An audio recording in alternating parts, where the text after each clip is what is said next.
Hello, everybody. Welcome back to another episode of 5 Minute Gaming News, the show that may or may not be 5 minutes. Today in the news, there's a lot, but let's start with the big news. There appears to be a snag in the old Microsoft buying up Activision Blizzard story. As I'm sure everyone on planet Earth knows by now, Microsoft is trying to buy the studio behind some of the world's biggest games in a $68 billion takeover. But the Competition and Markets Authority in the UK said the deal could restrict competitors' access to Activision Blizzard games and limit competition in the emerging cloud gaming market. Which, by the way, I think it's hilarious cloud gaming got a nod because I will never not think. But what is cloud gaming?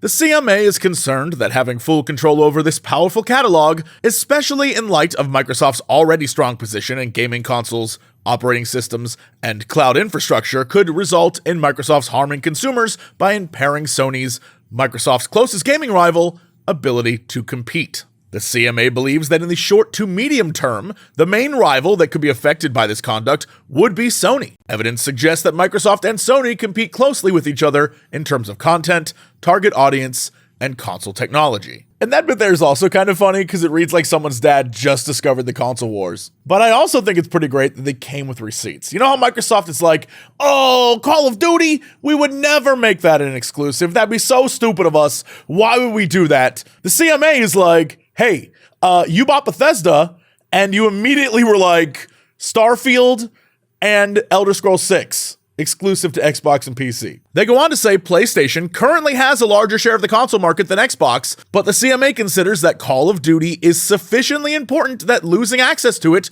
or losing access on competitive terms, could significantly impact Sony's revenues and user base. And then they go on to say that if Call of Duty ends up on Game Pass, it could destroy their rivals. They have until, I believe, next week to respond to this, but hey, I'm actually all for CMA having a little pushback. Someone should have pushback on this, and I'm glad someone is pushing back, if only to make Bobby Kotick squirm a little. You know what I mean? Sticking with Microsoft, there's news from Halo Infinite.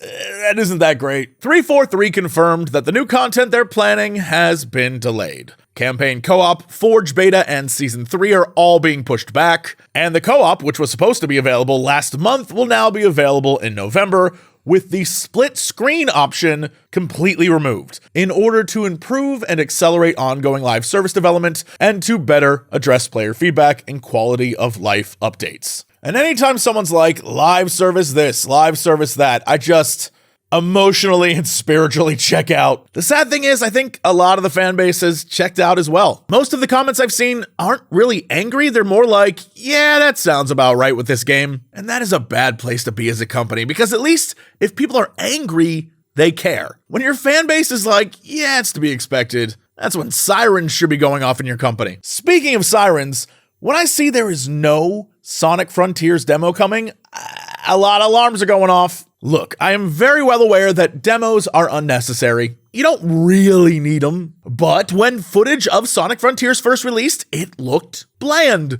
is the nicest way I'll put that. Like your standard open world with nothing in it, so why is it open world kind of game? And I'll be real, I went to an event, I played it, I watched others play it, I talked with people about it, and no one had anything good to say. In fact, all we did was talk about the things that were wrong with it. But when the Sonic team heard the feedback, they said, look, you don't understand how this one works yet. And as we get closer to launch, with this new trailer and all these articles popping up about how good people expect it's going to be, I thought, okay, maybe I was wrong. Maybe I played some crap alpha version and it's actually much better now. The smart money would be to release a demo to the public to show everyone how good the game actually is. But they're not going to do that. If you want to know what it's like, you're going to have to buy it. And look, as a person who's played it, I think this says all that it needs to say.